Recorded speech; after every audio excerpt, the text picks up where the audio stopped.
esta sesión en streaming es gracias a el portal Clinic, una iniciativa en la cual la Fundación BBVA es muy importante en colaboración con el Hospital Clinic. Si me permiten, es la única referencia personal que quisiera hacer. Un saludo especial a Rafael Pardo, director de la Fundación, con el que hace muchos años nos une una buena amistad. El objetivo de este portal es proporcionar información veraz a los ciudadanos, lo más científica posible, y se trata de hacerlo hoy a través de esta conexión en referencia, como no, a la epidemia de coronavirus. Ustedes han enviado varias preguntas, las hemos intentado agrupar en varios bloques. Voy a intentar resolverlas o contestarlas, aquellas que sé, y donde tenga dudas, pues así se lo haré saber también, porque una de las características de esta situación es que hay muchas cosas que todavía no sabemos con certeza, por lo tanto hay muchas incertidumbres. Vamos a empezar con las medidas de prevención del contagio. La primera pregunta hace referencia al periodo de contagio, si siguen siendo 14 días o es más tiempo. El periodo de contagio normalmente se calcula a partir del periodo de incubación, y el periodo de incubación actualmente para la mayoría, pero no para todos, en medicina nunca una cosa es blanca o negra, tenemos muchos matices de grises y nos hemos de mover por la mayoría. La mayoría son entre 5 y 7 días. El doble de esto son 14 días, por lo tanto se mantiene esta cifra de 14 días como periodo de incubación. Alguien puede salir de esta cifra y llegar a los 20 o 21 días, por supuesto, pero la mayoría son 14 días. La siguiente pregunta es una de las preguntas importantes porque complica notablemente el control de esta epidemia, que es si las personas sin síntomas, por tanto personas que están perfectamente bien, pueden transmitir el virus. La respuesta es sí. La respuesta a esto es habitualmente una pequeña proporción del total de personas. La mayoría de las personas transmitimos la infección cuando tenemos síntomas, cuando tenemos fiebre, cuando tenemos tos, pero es cierto que una minoría que no podemos cifrar, pero que probablemente debe situarse por debajo del 5, quizás 7%, pueden transmitir la enfermedad antes de empezar los síntomas, especialmente en las últimas 24, 48 horas antes de iniciar los síntomas.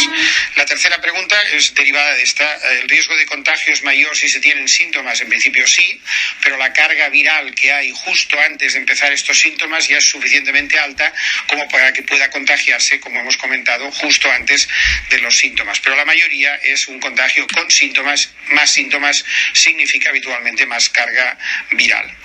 Esta es una pregunta que, mire que me han hecho preguntas hasta ahora sobre esto, pero esta creo que es la primera vez que me lo hacen, ¿no?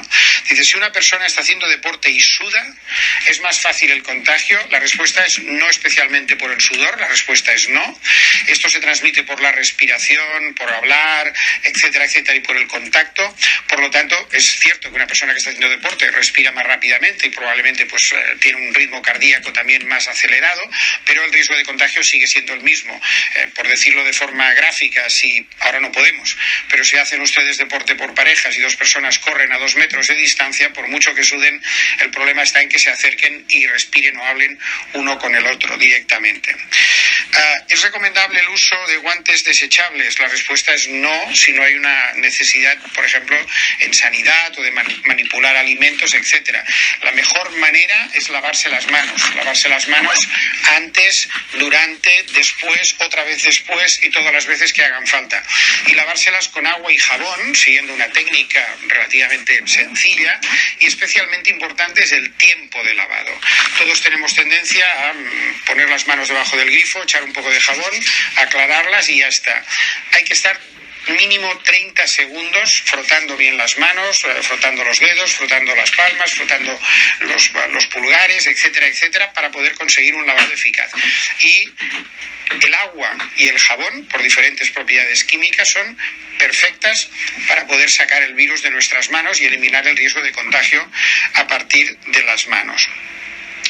Nos podemos contagiar a través de las mascotas. Este es el objetivo del artículo que he publicado hoy en La Vanguardia. Tengo una columna diaria para ir informando un poco de cómo va. Yo tengo una mascota, soy muy amante de los perros.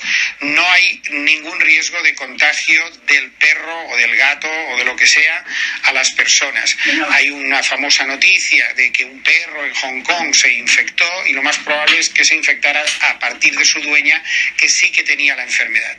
Dicho esto, como esta enfermedad hay cosas que no sabemos todavía de forma exacta, hay que mantener una norma básica de prudencia, que es lavarse las manos antes de tocar las mascotas y volverse a lavar las manos y volvérselas a lavar después de tocar las mascotas, pero nada más. En caso de dar positivo, ¿qué medidas de prevención se recomiendan para no contagiar al resto de la familia? Pues hay que tener en la cabeza que la idea es mantener la distancia, este famoso 1,5 metros, 2 metros si quieren, de seguridad, e intentar no compartir ninguna estancia, dormir en una habitación individual, bien ventilada, si es posible utilizar un baño propio y limpiarlo luego con lejía y 4 cosas más, e intentar organizarse la vida, que muchas veces no es nada sencillo, como si vivieran en el mismo piso, pero en pisos distintos, de manera que no coincidan en ninguna situación. Oiga, ¿y cómo lo hacemos para comer? Pues ustedes saben más que yo de cómo se organizan las familias. La parte de la familia no contagiada puede comer primero, se retira a la mesa y todos se van a otro sitio a ver la tele, y se avisa a la persona contagiada que salga de su habitación solita, no se mezcla con nadie más, come y ya está. Es decir, hay que evitar el contacto físico. Si trabajamos cara al público y nos exponemos a varias personas con el virus, ¿tendremos la enfermedad más grave por mayor exposición? La verdad es que no. Es decir, la exposición no sabemos cuál es. Si ustedes atienden a 50 personas y ninguna está infectada, no tendrán ninguna exposición. Si las 50 personas están infectadas, no sabremos cuál de ellas les puede contagiar, pero se contagiará una vez. Y esto depende de la distancia y de las medidas de seguridad que les decía. Un contacto de corta duración, 5, 10, 15 minutos, pongamos quizá hasta 20, 25 minutos, a una distancia de seguridad de 1,5 metros, sin ningún tipo de protección, es una garantía de que el riesgo de contagio es muy, muy, muy bajo. Si además utilizan una mascarilla porque están mucho más próximos o porque tienen que hacer algo mucho más cerca de las personas, pues el riesgo también se reduce. Pero no hay que fijarse tanto en las mascarillas y en los guantes, porque a veces nos ponemos guantes y no nos lavamos las manos. A veces nos ponemos mascarillas y dejamos media nariz al aire o no ajustan bien. Lo más importante es la distancia física. Esta es así. Si es 1,5 metros, 2 metros y nos lavamos frecuentemente las manos, el riesgo de contagio es muy bajo o bastante más bajo, ¿no? Desplazamiento hasta nuestro lugar de trabajo. Pues creo que ahora en estos días no hay mucho desplazamiento al lugar de trabajo. Aquí en Cataluña por lo menos se recomienda que viajes solo. Si viajes en transporte público, pues lógicamente hay que mantener esta misma distancia de seguridad de estos 2 metros y lavarse las manos nada más llegar a nuestro puesto de trabajo una vez y volvérselas a lavar para darse cuenta de que nos las hemos lavado bien. La pregunta dice: ¿realmente cuándo hay que llamar a los teléfonos especializados o ir a urgencias en la situación actual? Esa es una pregunta difícil de responder. Es decir, hay que buscar un equilibrio. Nadie que tenga síntomas importantes se debe quedar en casa sin una consulta telefónica, y esta consulta telefónica es la que debe derivar al paciente o al presunto paciente y decirle: pues mire, por esto que me explica usted y todos los síntomas, yo le recomiendo que vaya a su centro de atención primaria, o ahora le mando una ambulancia porque esto parece más importante, o quédese usted en casa y haga o siga los consejos que le doy. De manera que quizá lo más importante es la atención telefónica. La atención telefónica hace lo que llamamos en medicina un triage, una selección, y decide cuál es el mejor dispositivo al que derivar al paciente, desde quedarse en su casa hasta mandarlo a urgencias del hospital, y poca cosa más. Lo que no es conveniente, no se lo aconsejo para nada, es que con síntomas leves se desplacen ni al médico de cabecera ni a las urgencias de los hospitales. Ahora, en esta situación, los médicos de cabecera y los hospitales estamos para atender a las personas con síntomas graves, con presunta gravedad o con factores de riesgo que nos obliguen a considerar el ingreso, por ejemplo, en el hospital. La cuarentena sirve para aplanar la curva de contagio. Muy bien, esta es la teoría, no la cuarentena solo, muchas más cosas, pero la cuarentena es muy importante. Y para que no se colapse el sistema sanitario, de eso se trata. Y esto va a ser difícil visto la velocidad que tiene este virus en extenderse. Pero dice, ¿no volvería a producirse un pico cuando salgamos todos de casa? Esa es una pregunta muy, muy relevante. Dependerá del número de personas que se hayan contagiado y dependerá del número de personas personas que se hayan vuelto inmunes. Pensamos que hay inmunidad, estamos convencidos de que una persona contagiada puede desarrollar inmunidad y dependerá del porcentaje de personas que se vuelvan inmunes durante esta primera fase de la epidemia, en la cual hay muchos contagios, afortunadamente lo saben, de formas leves de enfermedad, gente, este 80% que decimos que apenas pasa la enfermedad. Estas personas luego dificultan mucho la proporción de personas inmunes en una población global, dificulta mucho la transmisión del virus, con lo cual es posible que al levantar la cuarentena todavía se produzcan algunos casos, pero también es posible que esto se aplane de una forma razonable, por lo menos durante un tiempo. A partir de aquí ya veremos lo que sucede, dependiendo de la biología del virus, en los meses subsiguientes. En su opinión, las medidas tan drásticas que se están tomando tendrán graves consecuencias sobre la economía, esto es clarísimo, están justificadas. Esta es una pregunta que cada uno de nosotros tiene que responder. Las medidas son muy drásticas y hay gente que opina que no son ni tan solo drásticas. O sea, hay gente que está pidiendo que vayamos a un modelo chino prácticamente, o sea, de parálisis del país. Mi opinión personal es que es imposible y además probablemente no es ni tan solo bueno paralizar completamente un país. Entre esto y el intentar hacer todos durante los días que se nos pida, que ya les digo que serán más de las 2 semanas iniciales. Calculen que con suerte la semana siguiente y a lo mejor hasta después de Semana Santa mantenemos las mismas medidas. Es muy difícil, ojalá me equivoque, que esto baje o se aplane de forma que nos podamos no relajar, pero sí pensar en levantar este tipo de medidas. Es verdad, hay que buscar un equilibrio. La salud es muy importante y si conseguimos aplanar la curva, probablemente el sistema sanitario aguantará mejor este fuerte embate por parte del virus. Tendrá consecuencias económicas, seguro, consecuencias económicas muy importantes. Bueno, ya nos recuperaremos, igual que nos recuperamos del virus, nos recuperaremos de la crisis económica, esperemos, en la que estaremos inmersos o ya estamos inmersos si esto dura más tiempo del que todos creemos. Vamos a la parte, digamos, doméstica. Los virus en las superficies y los objetos. Esto también ha sido controvertido. Al principio salió un estudio que hacía referencia a virus que no eran al respecto de cuánto tiempo se mantenía el virus viable o vivo en superficies, etcétera, etcétera. Y en concreto, básicamente, si las superficies son lisas y no porosas, plástico, metal, etcétera, etcétera, ahora ya hay un estudio con este mismo virus que dice que probablemente se puede prolongar durante unas cuantas horas. Es verdad que la carga viral al principio es alta, pero que después con el tiempo, por problemas físicos y químicos, el virus va perdiendo esta capacidad infecciosa, de manera que no se mantiene la misma carga. También se mantiene en el aire, tal como sabíamos, porque esta es la forma habitual de transmisión, aunque también las gotas, por humedad y por física, acaban cayendo y son precisamente las que contaminan las superficies. Sí sabemos que en la ropa no persiste durante mucho tiempo, en superficies porosas, y que lavar la ropa con normalidad es suficiente para acabar con el virus, igual que hasta cierto punto nos da relativamente igual cuánto tiempo persiste en las superficies, porque el truco para no tener este problema es simplemente limpiarse las manos, limpiar la superficie y volverse a limpiar las manos. Doctor, en este sentido insisten mucho en si perdura mucho el virus en monedas y billetes. Es comprensible en un banco, aunque yo creo, si me permiten, no me preocuparía tanto de los billetes. Los billetes también es lavarse las manos, no es una cosa que pueda transmitir especialmente este virus.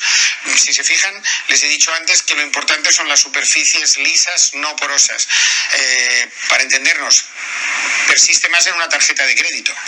Por lo tanto, si ustedes manejan tarjetas de crédito que no son suyas, que creo que no, porque ya les vemos poco, todos vamos a los cajeros con las tarjetas, esto es una buena cosa para reducir el riesgo de transmitir infecciones. Los billetes poco, hay que lavarse las manos, poco nada, la transmisión. Las tarjetas de crédito sí que podrían ser una fuente donde persistiera algo más tiempo el virus. Las compras online son peligrosas, hombre, depende uno de lo que compre, lógicamente, ¿no? Básicamente, pero a partir de aquí hay virus en el paquete, no razonablemente, es cartón, estas superficies son porosas, pero de nuevo lo mismo. Es que no sé si el paquete viene contaminado. Pues muy bien, lávese usted las manos, abra el paquete, vuelva a lavarse las manos antes de tocar el objeto que hay dentro del paquete y deseche el paquete y lávese las manos. Oiga, 3 o 4 veces lavarme las manos para abrir un paquete, pues sí, aunque me ha dicho que no hay virus. Bueno, perfecto, pero mejor lavarse las manos, ¿no? Comer alimentos porque puedan contener el virus en su superficie.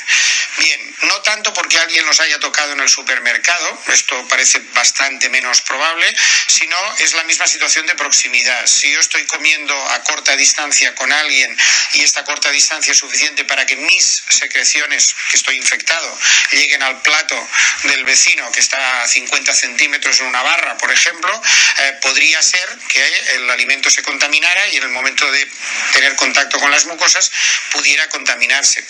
Es poco probable, no es el mecanismo habitual de transmisión, hay que considerar que el alimento es una superficie, si estuviera muy caliente pues esto es todavía menos probable, pero la solución de nuevo sigue siendo la misma, no compartir mesa, estar a una distancia suficiente de una persona que sabemos, por ejemplo, que puede estar infectada o que está infectada. Vamos a la parte médica, los síntomas y signos. Dice, ¿siempre se tiene fiebre cuando tienes coronavirus? La verdad es que no. El 80-85% de los casos tienen fiebre, no demasiada fiebre, no se crean tampoco que la temperatura sube mucho, pero hay un 15-20% de personas que pueden no tener fiebre. Los otros síntomas más frecuentes son una tos seca, una tos sin producción de esputo, malestar general, dolor de cabeza, dolor de garganta y poca cosa más como preguntaban. Si soy asmático, ya sé los síntomas que tengo, cuando me falta el aire, cuando empiezo a oír las sibilancias que llamamos nosotros, los pitos, cuando tengo un posible ataque de asma. ¿Cómo puedo saber si tengo coronavirus? De entrada no lo puedes saber, pero si esto es un ataque de asma clásico, es un ataque de asma.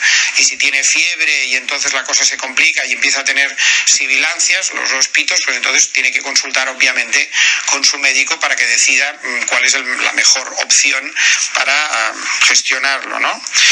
Fiebre baja y tos son motivo suficiente para pedir el test de coronavirus. En principio sí, si se dispone de pruebas suficientes, cosa que en estos momentos en determinados lugares de España ha sido un problema en los últimos días. Ahora parece que nos estamos ya recuperando. Hay que hacer la consulta telefónica o la consulta a las apps. En varias comunidades autónomas hay una especie de autodiagnóstico que te dice mejor que llame a los sistemas de atención domiciliaria y te pueden recomendar hacer la prueba con estos síntomas. 37,5 y tos.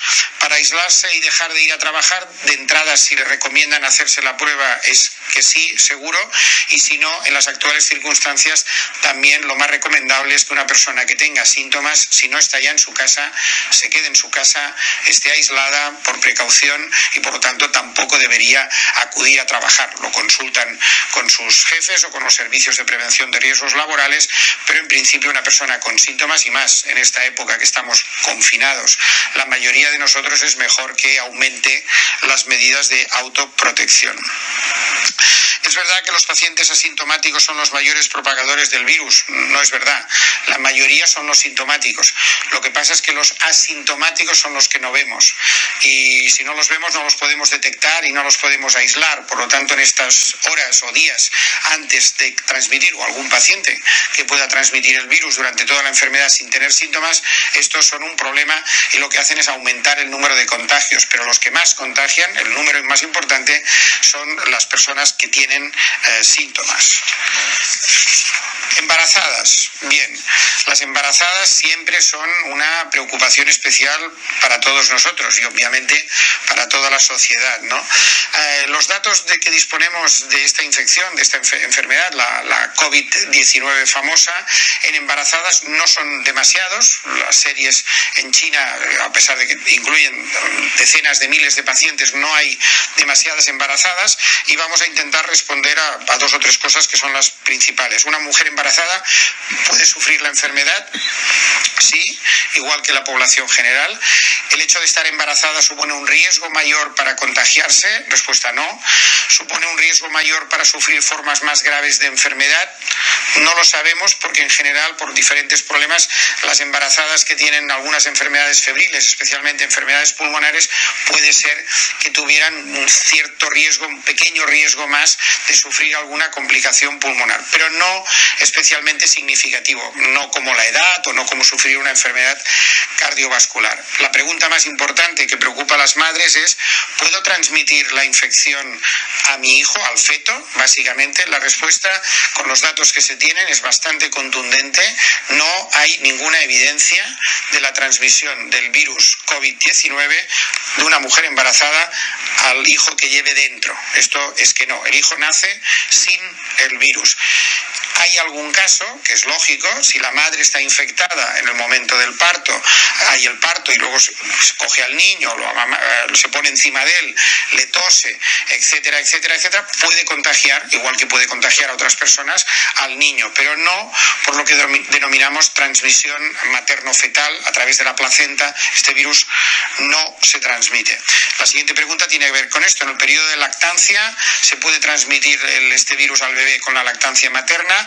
También con pocos datos. Hay pocos datos en embarazadas, también hay pocos datos de mujeres lactantes. Hoy por hoy no hay ninguna contraindicación para mantener la lactancia materna porque el virus no parece existir en la leche materna. Sí que es importante las medidas de higiene, lavarse las manos antes de dar a mamar al bebé, evidentemente si se tiene tos o cualquier cosa, pues ponerse una mascarilla o intentar no toser encima de la cara del bebé y poca cosa más, de manera que en principio hay que consultar con el pediatra, pero no es una contraindicación para seguir dando la leche materna, que por otra parte tiene muchas propiedades beneficiosas para los niños, ¿no? ¿Qué precauciones tienen que tomar los que denominamos grupos de riesgo? Personas de edad muy avanzada, personas que tienen enfermedades cardiovasculares, personas que han sido sometidas a un tratamiento de quimioterapia, trasplantados, diabéticos, inmunodeprimidos, etcétera, etcétera, etcétera. Las precauciones especiales, yo, si quiero ser, y me gustaría ser muy pragmático, son las mismas que toda la población en general, mucho más estrictas y mucho más exageradas. Es decir, las personas de edad avanzada se tienen que mantener lo más aisladas posible. Más aisladas no significa que por muchos medios, teléfono, videoconferencia, etcétera, etcétera, no deban estar en contacto permanente con ellos, solo faltaría. Y si hay que llevarles algo, se lleva, y si se abre la puerta y le tienes que dar una bolsa de pan, pues a 1,5 metros de distancia y estando poco tiempo, mucho mejor. Sí que es verdad que reuniones familiares con personas de edad avanzada o personas de riesgo, todo esto formalmente desaconsejado, ya no podemos técnicamente, pero porque estamos cuarentenados o estamos todos, se nos recomienda quedarnos en casa, pero yo diría que en este grupo de más riesgo, más precauciones, las mismas precauciones, pero más estrictas, más exageradas, si quieren, durante el tiempo que dure esta situación, ¿no? El protocolo previsto para los casos leves, pues también dependerá de cada comunidad autónoma, pero entiendo que en Madrid y en Cataluña es lo mismo, quedarse en casa 14 días y preguntan y ya está. 14 días aislado y ya está. 14 días en casa no significa hacer vida normal. Si estás con síntomas así, es que no saben lo que tengo, ni siquiera saben si tengo esto, correcto, pero hay que aislarse. Cuando volvamos a poder hacer pruebas, cuando tengamos capacidad de hacer de nuevo las estrategias que recomienda básicamente la OMS en esta situación, podremos afinar un poco más. Pero hoy por hoy, una persona que le recomiendan es posible que tenga esto, se tiene que ir a casa y se tiene que aislar como si lo tuviera. Recuerden, si intentamos parar esta epidemia, no es tanto ya primero, no es vienen de fuera y nos contagian, nada. Estamos aquí con el virus conviviendo con él. El problema es que no nos contagiemos unos a otros, y la manera mejor de no contagiarnos unos a otros es pensar que cada uno de nosotros está ya contagiado, para entendernos, y hacer todos los esfuerzos para no contagiar a los demás. Este es el marco mental para intentar entender por qué tenemos y por qué estamos recomendando hacer todas estas cosas, para reducir los contagios, ¿no? Fundamentalmente. Bien, casi estamos, si me permiten.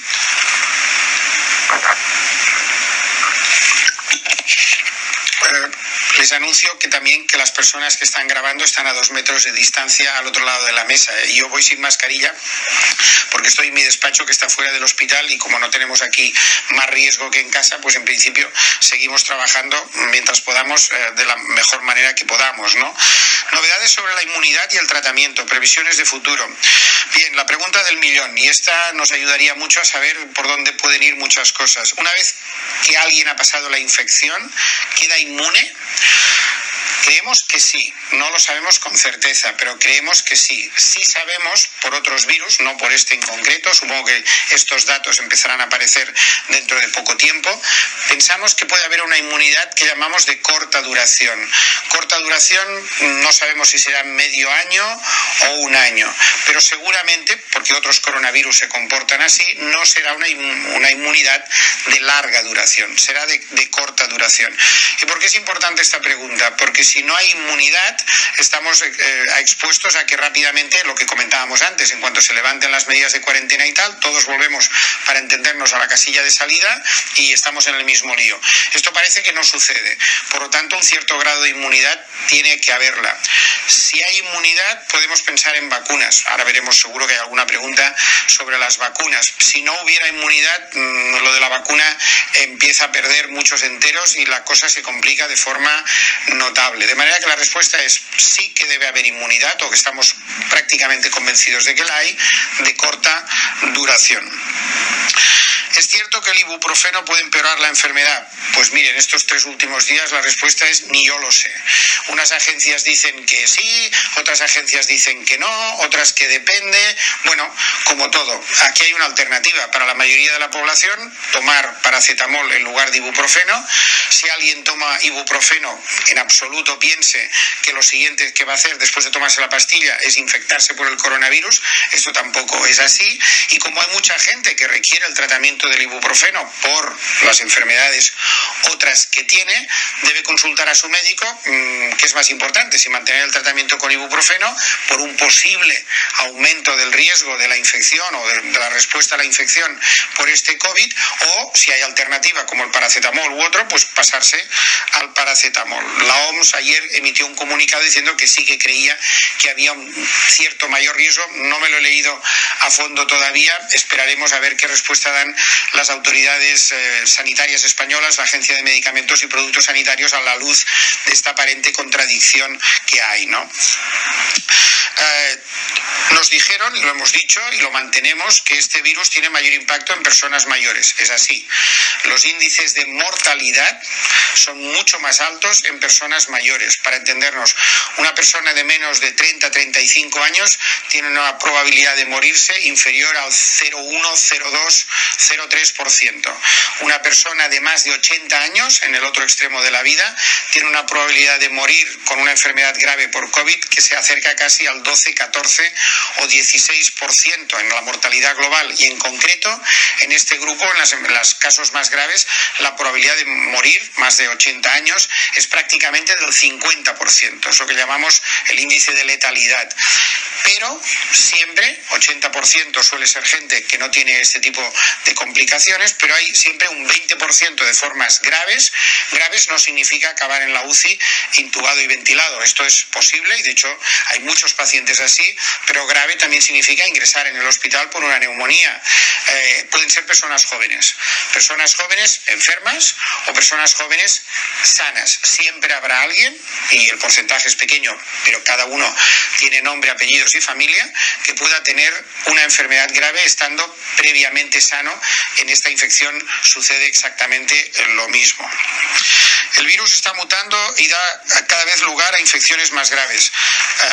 Los virus siempre mutan, pero las mutaciones que hacen normalmente son mutaciones pequeñas, adaptativas, que no tienen una especial trascendencia. De hecho, la contraria a esta pregunta es más probable. Conforme el virus va mutando, se va adaptando mejor a la especie humana y, de hecho, lo que más le interesa al virus es transmitirse fácilmente y no causar una enfermedad muy grave. El resfriado común es un buen ejemplo. Nos contagiamos contagiamos muchísimas millones de personas cada año, no nos produce nada más que 5, 6, 7 días de malestar general, pero no nos mata. Esto para el virus es fantástico porque se puede ir propagando muy fácilmente. No necesitamos, créanme, no necesitamos que el virus mute para que se vuelva más letal. Este es un muy mal bicho, especialmente para las personas de mayor edad, y ya tenemos bastante con lo que tenemos. No hay ningún dato que haga pensar que estemos asistiendo a una mutación que tenga una mayor gravedad o una mayor letalidad. Con el virus natural y sus pequeños cambios, para entendernos, ya tenemos bastante. ¿Es cierto que el virus desaparecerá en verano? No lo sabemos. Es bastante probable que el calor ayude a reducir el número de casos. Esperemos todos que esto sea así, especialmente en un país como España, donde seguramente las condiciones de temperatura ya mejorarán a partir de dentro de pocas semanas. ¿Podemos ir haciéndonos a la vida de que para junio ya podremos volver a llevar una vida normal? Si me permiten, después de esta epidemia costará mucho volver a llevar una vida normal, y creo que hasta cierto punto, si la superamos bien, es bueno que no volvamos a una vida normal. ¿Y qué significa esto? Que pensemos cosas que a lo mejor no hemos de seguir haciendo, el uso del teletrabajo, la telemedicina, muchas cosas que hemos tenido hoy que correr y ver cómo lo teníamos para poder no improvisar, pero sí actuar de esto. Las reuniones presenciales probablemente se pueden reducir. Los hábitos de higiene tendrán que mejorar. Volveremos a la vida normal, sin duda, pero convendría también una cierta reflexión de, por ejemplo, las cadenas de producción. Saben ustedes que uno de los problemas graves que tenemos es que no tenemos suficiente material sanitario porque se fabrica precisamente mayoritariamente en China. ¿Nos podemos permitir ser tan interdependientes unos de otros que algo pasa en un país y luego resulta que las consecuencias las pagamos todos 2 meses más tarde?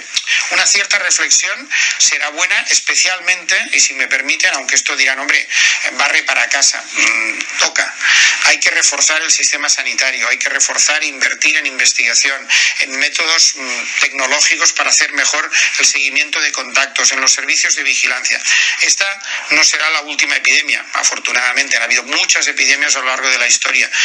Cuando venga la siguiente, que no tenemos ni idea de cuándo vendrá ni cómo aparecerá, pero seguro que habrá otra epidemia en el futuro, tendremos que estar todos más concienciados, y más preparados.